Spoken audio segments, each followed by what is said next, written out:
දැන් පාස්කුරාහාරය ඇවිල්ලා ලොකු කුමන්ත්‍රණයක්. හරිද? ඒ කුමන්ත්‍රණයට අදාළ කට්ටිය කියන්නද? අමිත් වීරසිංහ, ජාලිය කළුආරච්චි, එතකොට ගුටිකන කස්සපයා, දුලාර ගුණතිලක, හරිද? මේගොල්ලෝ ඔක්කොටම සල්ලි ෆීඩ් කරන්නේ ශ්‍රී ලාංකීය ගෝලීය සංසදය. ඔය මහසොන් බලකායේ ඉන්න ඔක්කොම පාස්කුරාහාරයට සම්බන්ධයි. ඒගොල්ලන්ගේ කුමන්ත්‍රණයක් තමයි මේක.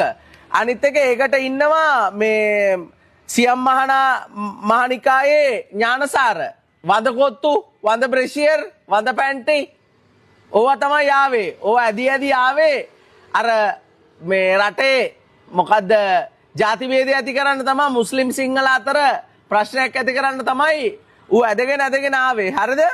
මේවට මේ අනිත් එක කවුද මේ කස්සපයා, ගුටුකන කස්සපයා.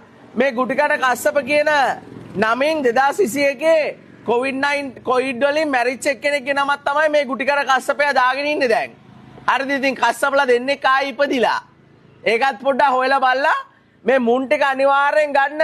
අමිත් වීරසිංහ, ජාලී කළුආරච්චි, ගුටිකන කස්සප, දුලාර ගුණතිලක, එතකොට අරු ඥානසාරයා ඉන්නවා මේකට.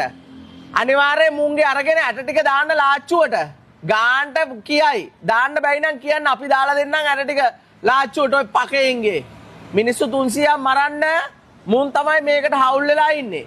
හරිද? දැන් මේ ඉමිජ්ජ වගේ පැත්තකටලා ඉන්නවා. මුන්ගේ කුමන්ත්‍රණ තමයි මේ ඇදිලා මේ අනිත් එක මේ ශ්‍රී ලාංකීය ගෝලීය සංසදයේ හදපු එක කවුද දන්නවද? සරත් වීරසේකර. අමතක කරන්න එපා මේ විස්තර ටික. මේවායි එලකිරි වගේ විස්තර තමයි යා. මුන් තමයි මේවට ඉන්නේ. මුන් ටික ඔක්කොම අල්ලලා දාන්න ඕනේ. ඇට දෙකෙන් එල්ලන්න ඕනේ ඇතුළට දාලා ඉවරලා. පකෙයින්ව.